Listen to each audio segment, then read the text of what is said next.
Bonjour à tous et à toutes. Aujourd'hui, dans cette petite vidéo, je t'encourage à marcher vers les eaux profondes. Dans Marc chapitre 4, Jésus nous dit « Passons à l'autre rive ». Mais pour passer à l'autre rive, tu dois bien sûr t'assurer que Jésus est dans ta barque, sinon tu vas couler. La marche chrétienne est une marche progressive. C'est comme par exemple quand tu vas à la piscine et que tu viens juste d'apprendre à nager. Au début, tu ne vas pas directement aller nager au milieu de la piscine, là où tu risques de ne pas avoir pied. Mais tu vas t'accrocher au bord de la piscine, tu vas rester là où tu as pied, puis progressivement lâcher le bord de la piscine pour aller vers les eaux profondes, si je peux dire, c'est-à-dire l'endroit de la piscine, là où c'est un petit peu plus profond et là où tu n'auras pas forcément pied. En Christ, c'est pareil, je dirais. C'est comme à la piscine. Au début, tu vas t'accrocher au bord, puis progressivement lâcher le bord pour aller au milieu de la piscine, là où tu n'auras pas forcément pied.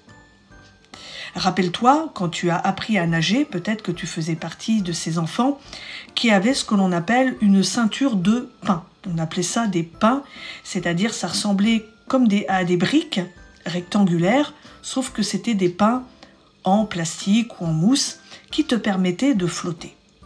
C'était rassurant puisque ça te permettait de ne pas couler. Puis progressivement, il fallait ôter la ceinture de pin pour que tu puisses apprendre à nager, pour que tu puisses nager.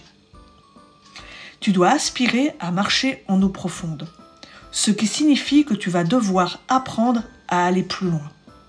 Ce qui signifie que ça va impliquer des changements dans ta vie. Mais aussi, il faut que tu le veuilles et laisser le Saint-Esprit bousculer tes habitudes. Et que parfois, je peux comprendre que cela puisse faire peur. Et malheureusement, beaucoup de chrétiens veulent rester, si je puis dire, au bord de la piscine.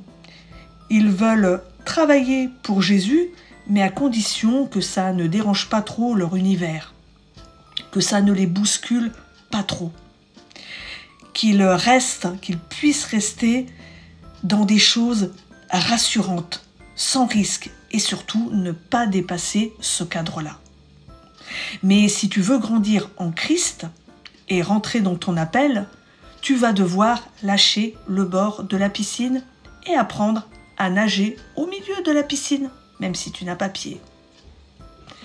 Mais tu ne seras pas seul, car Jésus t'accompagne. Il ne te laissera jamais seul. Il tient ta main. Mais bien souvent, nous constatons que nous voulons aussi faire des choses pour Dieu, mais qu'à un moment donné, nous allons nous arrêter de faire ces choses. Pourquoi ? Parce que nous pensons que nous en avons fait assez pour Dieu. En fait, on se limite. On voit trop petit. Notre petite maison, notre petite voiture, notre petit travail. Nous voyons trop petit. Mais Dieu nous appelle, Dieu t'appelle à voir grand et à viser autre chose que ce que tu as aujourd'hui, que ce qui se passe dans ta vie aujourd'hui. En fait, parfois nous rechignons à marcher en eau profonde. Pourquoi ? Parce que nous voulons tout contrôler. Alors que quand tu marches en eau profonde, eh bien, tu ne pourras pas tout contrôler et tu seras obligé de faire confiance à Dieu. Donc le mot de la fin, c'est « Aspire à vivre des choses exceptionnelles avec Dieu ». À bientôt!